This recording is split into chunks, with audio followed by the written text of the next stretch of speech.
तीन नेत्र होते हैं। एक होते हैं ये चक्षु इंद्रिय, जिसे आप देख रहे हैं, नेत्र कहते हैं। दूसरे होते हैं बुद्धि में नेत्र, और तीसरे होते हैं हृदय में नेत्र, जिनसे संसार देखा जाता है, विषय देखा जाता है, स्वप्न देखा जाता है, जागृत देखा जाता है। ये नेत्रेंद्रिय से देखा जाता है।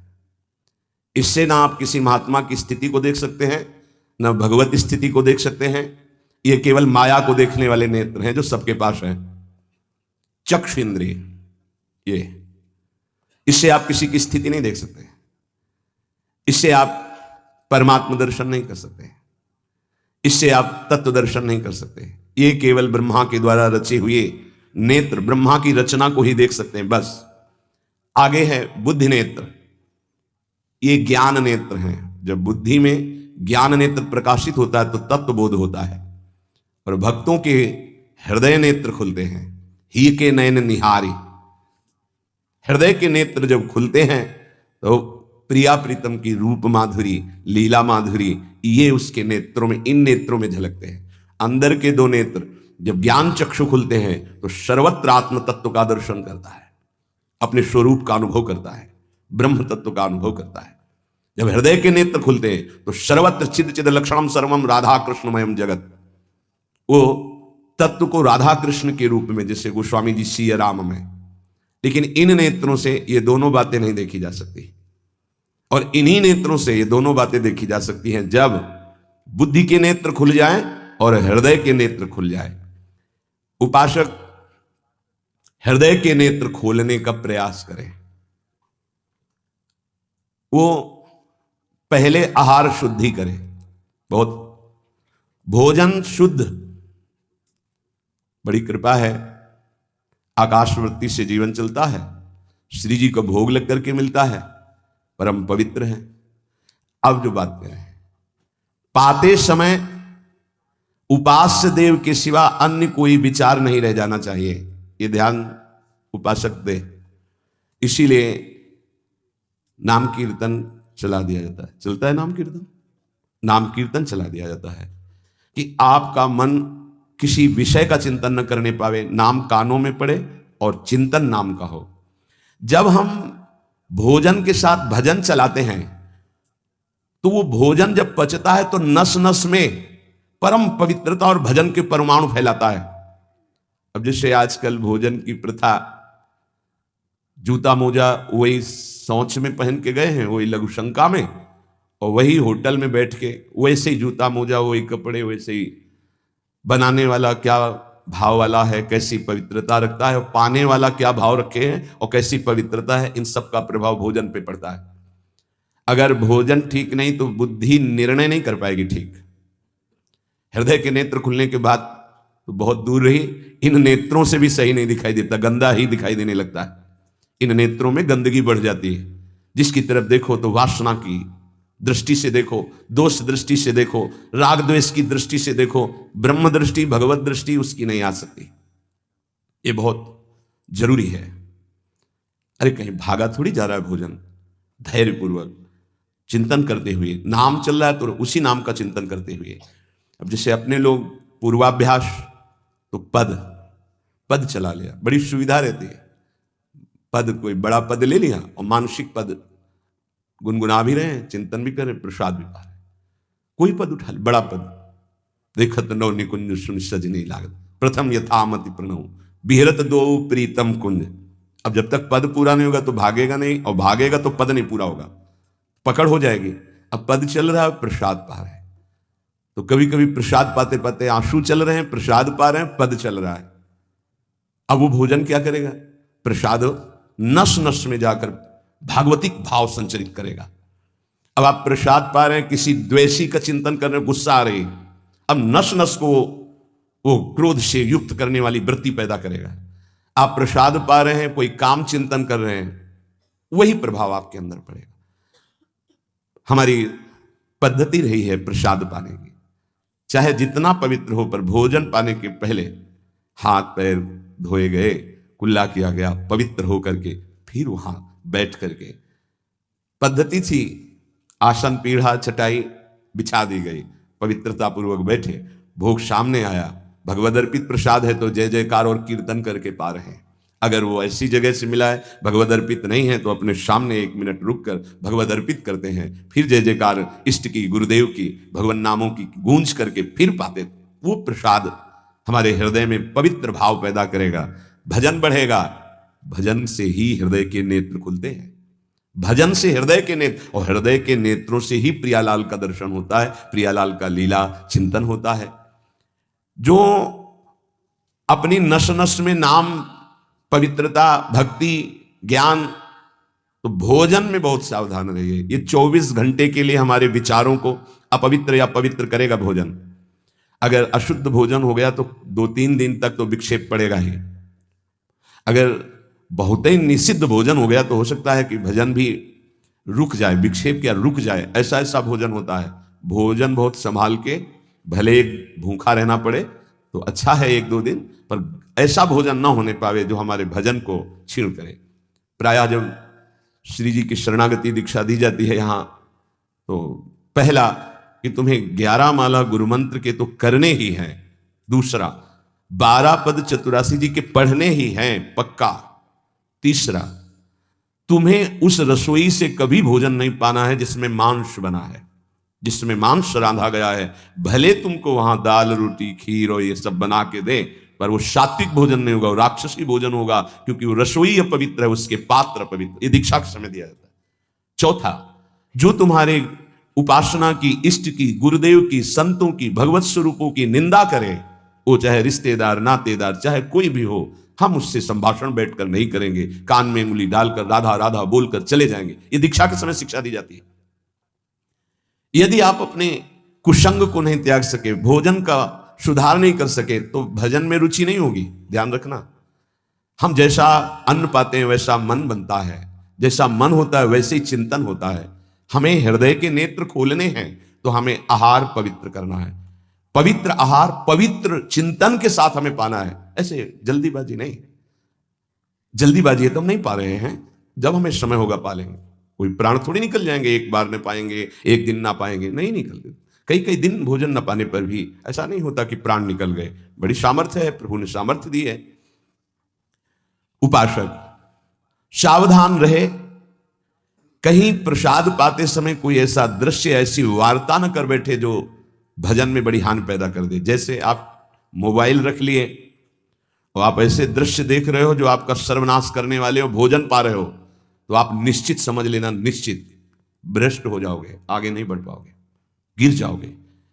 भोजन के समय यदि आपका मन पद में नहीं लग रहा, भजन में नहीं लग रहा, तो जैसे यंत्र है आपके पास, तो चतुरासी जी लगा दीजिए, सत्संग लगा दीजिए। आपका चिंतन बनना चाहिए भागवतिक, कोई गलत चिंतन नहीं। और अगर कोई पास बैठा है तो वार्ता नहीं होनी चाहिए। भोजन के समय वार्ता निषेध है, वो वार्ता का समय नहीं। वो एकाग्रता पूर्वक पूरे 24 घंटे के लिए हम अपने विचार पावन करने के लिए बिल्कुल मौन होकर के भगवत चिंतन या भगवत श्रवण करते हुए प्रसाद पाएं। आप सब आज से ये नियम ले लें, केवल परोसने वाले की आवाज सुनाई देनी चाहिए। श्री जी का प्रसाद जो आप परोस रहे हैं उसका उच्चारण करते हुए आपको प्रसाद, रोटी प्रसाद चाहिए तो वो पूछ सकते हैं। इसके अलावा पाने वाले की आवाज बस जी दे दीजिए, इससे ज्यादा कोई शब्द नहीं आना चाहिए। देखो, अगर प्रार्थना मानोगे तो आप आगे परमार्थ में बढ़ोगे। जो प्रसाद पाने का समय है वो बहुत 24 घंटे के भजन के लिए बहुत कीमती बात है। अगर उस समय आपका कोई प्रपंच वार्ता, कोई लौकिक वार्ता, राग द्वेष वार्ता, बिल्कुल नहीं, मौन आज से नियम रख लो। दे दीजिए ये शब्द उच्चारण और ले लीजिए प्रसाद, ये शब्द, इसके अलावा और कोई शब्द नहीं होना चाहिए। अगर आप हमारी प्रार्थना नहीं मानते हैं तो ये अपराध होगा, आज्ञा का उल्लंघन होगा, और वो आपके लिए बहुत ही हानिकारक होगा, जो आपकी बुद्धि को क्षय करेगा। इसलिए प्रार्थना है, आप प्रसाद पाते समय सब मौन का आश्रय, केवल स्वीकृति, हाँ दे दीजिए, और प्रसाद बांटने का जो उच्चारण है या अमुक प्रसाद ले लीजिए, बस। इस नाम कीर्तन चलता है, नाम कीर्तन सुनिए, या आपकी क्षमता है तो उस समय नाम जप करते हुए प्रसाद पाइए।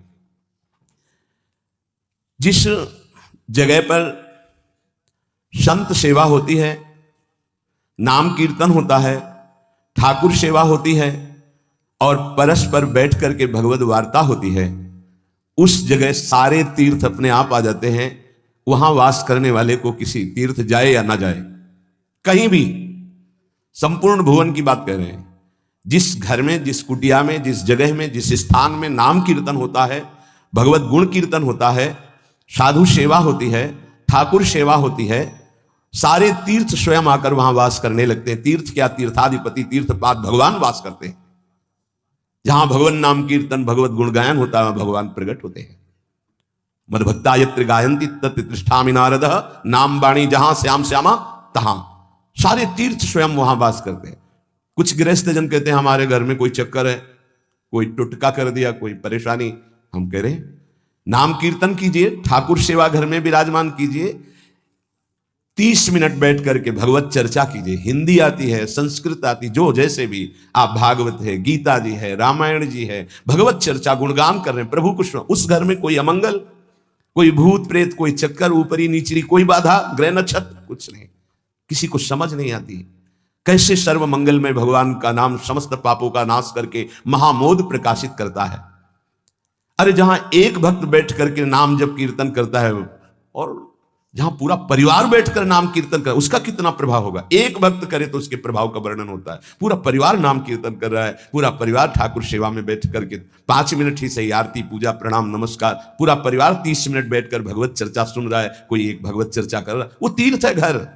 फिर ये तो परम धाम है, यहाँ तो महामोद मंगलमय है, यहाँ तो अखंड नाम कीर्तन भगवत चर्चा सब चलती रहती।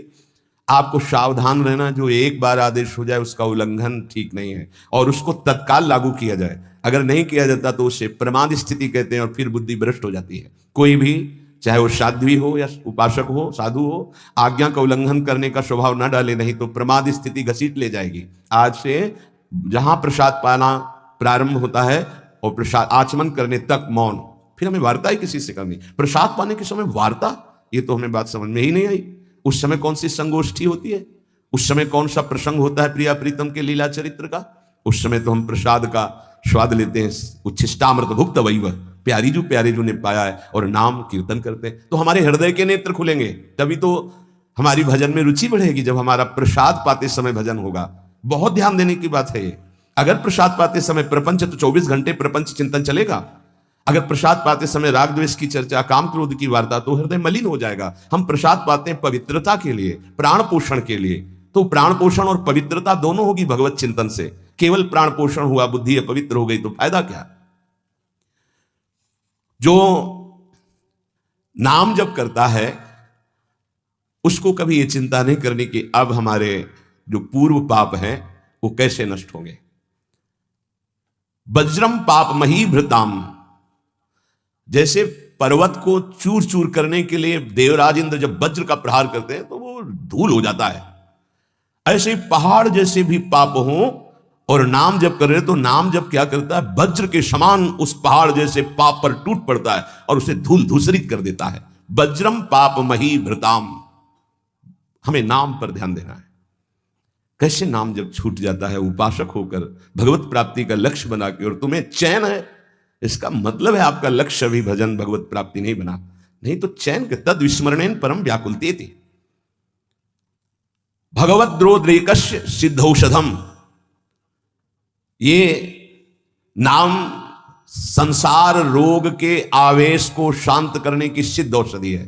जासु नाम भव भेषज, ये भगवान नाम ये भव रोग की अचूक औषधि है। अर्थात नाम जापक को भी ये भी चिंता नहीं करने की हमारा कल्याण होगा कि नहीं, नाम चल रहा है,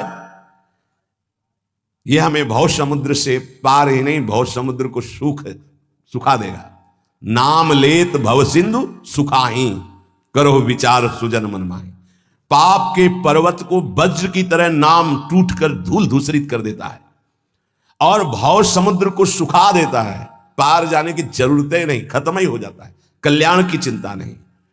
मिथ्या ज्ञान निशा विशाल तमसस तिगमांशु बिंबोदय, ये नाम अज्ञान रूपी घोर अंधकारमयी रात्रि के नाश के लिए भगवान भुवन भास्कर सूर्य के समान है। उपासक को भी यह भी चिंता नहीं करनी कि हमें तो कोई ज्ञान नहीं है, हमारे अंदर तो अभी बड़े आकर्षण है संसार के, अविद्या है। बिल्कुल चिंता मत करो, नाम जब चल रहा तो जैसे घोर अंधकार रात्रि में है, सूर्य उदय होते ही वो सब नष्ट हो जाता है, ऐसे ही नाम जापक के हृदय का अज्ञान अंधकार नष्ट करने के लिए भगवान नाम सुंदर ज्ञान प्रकाश कर देते हैं। अन्य उसे कोई पढ़ने लिखने की आवश्यकता नहीं पड़ेगी। नाम जब से अपने, जैसे कल आप सत्संग में ध्यान दीजिए सुन रहे थे कि जिसका अंतःकरण शुद्ध हो जाता है, जो राग द्वेष रहित महात्मा है, बिना पढ़े सारे वेदों का अर्थ उसके हृदय में स्फुरित हो जाता है। मिथ्या ज्ञान निशा विशाल तमसस तिगमांश बिंबोदय। अज्ञान रात्रि के घनीभूत अंधकार के नाश के लिए प्रभु का नाम सूर्य के समान है। क्रूर क्लेश मही रुहा मूर्तर ज्वाला जटाला सिखे। ये क्रूर कर्म कराने वाले काम क्रोध लोभ मोह मद मत्सर इनका जंगल है। इस जंगल को नष्ट करने के लिए दावाग्नि के समान नाम है, इसको भस्म कर देगा, सारे विकारों को भस्म कर देगा नाम। क्रूर क्लेश मही रुहा मूर्तर ज्वाला जटाला सिखे। जैसे प्रचंड दावानल पूरे वन को भस्म कर देता है, ऐसे नामाग्नि समस्त विकारों को भस्म कर देती है। हमको यह भी चिंता नहीं करनी कि हमारे अंदर विकार काम क्रोध लोभ मोह मद मत्सर है। नाम चिंतन करो, चिंता नहीं। द्वारम निर्वृत्ति सन्मनो विजयते कृष्णेति वर्णद्वयम। ये परम शांति परमानंद का द्वार खुल गया यदि जिह्वा पे कृष्ण कृष्ण कृष्ण राधा राधा राधा राम कृष्ण हरि, जो नाम गुरुदेव ने दिया, अगर वो नाम चल रहा है तो अब चिंता भी नहीं करनी कि हमारा परम पद मिलेगा, कल्याण होगा कि नहीं। नहीं, द्वार में प्रवेश कर गए। जिह्वा पे नाम मतलब द्वार में प्रवेश कर गए। महाराज जी, लोग तो कहते हैं कि जिह्वा से नाम जप करने से कोई लाभ नहीं मिलेगा। कहते कर में तो माला फिरे जीव फिरे मुख माही, मनुआ तो चौदिस फिरे यह तो सुमिरन नाही। कुछ लोग कहते हैं हाथ में माला चल रहा है, जीभ में नाम चल रहा है, मन संसार में घूम रहा है, इससे तो कोई लाभ मिलेगा नहीं। तो महाराज जी, प्रायः नाम जब तो ऐसे ही होता है प्रारंभ में, तो उसको तो कोई फल ही नहीं मिलेगा। अरे ऐसा कहने वालों की बिल्कुल बात मत सुनो। पूज्य उड़िया बाबा, ऐसा कहने वालों की बिल्कुल बात मत सुनो, उन्हें कहने दो, वो क्या जाने। नाम में अपार सामर्थ्य है। जिसकी जिह्वा में नाम स्मरण चल रहा है तो मन लगे ना लगे उसको फल अवश्य मिलेगा। ये बात इसलिए भगवत प्राप्त महापुरुषों के वचनों को समझना चाहिए। अब कौन सा दोहा कहां से उठा के कैसे, अब अगर ये दोहा नए साधक को सुनाया जाए कि कर में तो माला फिरे और जीभ फिरे मुख माही और मनुआ तो 34 फिरे ये तो सुमिरन नाई, तो जो शुरू किया वो भी रख देगा माला कि फल ही नहीं मिलना तो हम क्या करें। पूज्य राधा बाबा, तुम चिंता मत करो, तुम मशीन की तरह जीभ से शुरू करो राधा कृष्ण राधा कृष्ण राधा कृष्ण राधा, बाबा के वचन, फिर तुम देख लेना। गोस्वामी जी कह रहे तुम चिंता मत करो। राम नाम मणिदीप धर जीह देहरी द्वार, तुलसी भीतर बाहरो जो चाह सुझियार। हमको वो बात समझनी है जो बड़े बड़े महापुरुष कह रहे हैं। ऐसे लोगों की बात देखो, बाबा ने पहला शब्द उत्तर में ऐसे कहने वालों की बिल्कुल बात मत सुनो, उन्हें कहने दो, क्या जाने नाम में कितनी अपार सामर्थ्य है। अहो वत्स पचतो गरीयान यज्जिभ्याग्रे वर्तते नाम तुभ्यम, नाम की मनसाग्रे लिख देते ना, मनसाग्रे यज्जिभ्याग्रे, जिभ्या में जिसके आपका नाम विराजमान हो गया वो चांडाल भी जगत पूज्य बन जाता है। अहो वत्स पचतो गरीयान, वो सर्वश्रेष्ठ हो जाता है। भजन करना है, निरंतर भजन करना है, मन लगे ना लगे तुम्हें इसकी परवाह नहीं करनी। जो तुम्हारी जिह्वा से नाम निकल रहा है वो फल दे के रहेगा, ये बैठा लो हृदय में। केवल जिह्वा से तुम भजन करना प्रारंभ करो, फिर देखना मन लगने की बात जाने दो, मन नाममय हो जाएगा, अपने आप नाममय हो जाएगा। जब हम अधिक समय तक विषय चिंतन करते हैं तो मन विषयमय हो जाता है। जब अधिक समय तक हम नाम जपते हैं तो मन नाममय हो जाता है। इसलिए तुम ऐसी बातें मत सुनो, निरंतर नाम जपने का अभ्यास जिह्वा से ही करो, तुम्हारा मन भगवदाकार हो जाएगा। तो महाराज जी सुनते हैं भगवदाकार वृत्ति बड़ी महिमामयी है, तो ये कैसे आती है, कैसे भगवदाकार वृत्ति आती है? तीव्र अभ्यास और निरंतर स्मरण से। जब क्षण क्षण में वृत्ति हमारी भोगों की तरफ जाती है, उस वृत्ति को हटाकर हम नाम में लगाते हैं तो नामाकार वृत्ति, एक एक वृत्ति जब नाम में लगने लगती, नामाकार वृत्ति प्रभु के रूप में लगने लगती तो भगवदाकार वृत्ति, तत्व चिंतन में लगती है तो ब्रह्माकार वृत्ति। इसलिए विशेष प्रयत्नशील उपासक वृत्तियों को भगवदाकार कर लेता है। प्रयत्नशील, बार बार मन संसार में जा रहा है, उसे हटाकर नाम में लगाते हैं, बार बार नाम में लगाते हैं, धीरे धीरे वृत्तियां नाम में हो जाती है। जब स्वतः एक एक वृत्ति नाम में हो जाती है तो भगवदाकार, मंत्राकार, नामाकार, ब्रह्माकार ऐसे शब्दों से कहा जाता है। ये केवल बातें बनाने से नहीं होता, पुरुषार्थ तुम्हें भगवत कृपा से सामर्थ्य मिली ही ऐसी। उपासक प्रधानता कृपा की मानता है, अपने पुरुषार्थ की नहीं। पूरा प्रयास करके भगवदाकार वृत्ति का, और फिर उसमें देखता है कि बड़ी कृपा है, ये जो पुरुषार्थ हो रहा है ये गुरु कृपा से हो रहा है, ये भगवत कृपा से हो रहा है। भगवान की आज्ञा समझकर पुरुषार्थ करे और उससे लाभ हो तो भगवत कृपा समझे। आपका तात्पर्य यही है ना? हां हां, यही सिद्धांत है, ऐसा ही करना चाहिए। ऐसा करने से अभिमान नहीं होता। क्या कि प्रभु की आज्ञा है कि मनुष्य जन्म में भगवत प्राप्ति करे, गुरु की आज्ञा है कि इस उपासना के करने से भगवत प्राप्ति होती। तो हमें जितना पुरुषार्थ मिला है, सामर्थ्य मिली, हम पूरी सामर्थ्य लगाकर साधना करते हैं, नाम जप करते हैं, पर हम ये देखते हैं कि ये सब भगवत कृपा से हो रहा है। प्रभु की कृपा से ही हमारी भजन मार्ग में रुचि हुई, भजन बना, पुरुषार्थ बना, इस सब कृपा से। तो अभिमान नहीं आएगा। महाराज जी आप तो नाम जपने के लिए कह रहे हैं, लेकिन बहुत से विद्वान लोग नाम नहीं जपते। क्यों नहीं जपते? भैया नाम जप करना तुमने कोई साधारण समझ रखा है? भगवत कृपा के बिना भगवान नाम नहीं लिया जा सकता। हरिवंश कृपा, हरिवंश कहें, हरिवंश कहें, हरिवंश लहें। हरिवंश कृपा, हरिवंश कहें, हरिवंश कहें, हरिवंश लहें।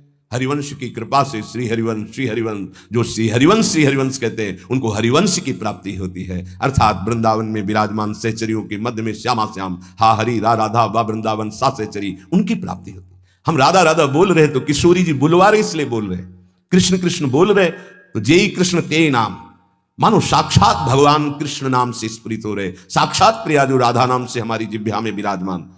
तो ये जरूरी थोड़ी है कि विद्वान है तो भगवत कृपा पात्र ही है। भगवन नाम भगवत कृपा पात्र जन जपते हैं।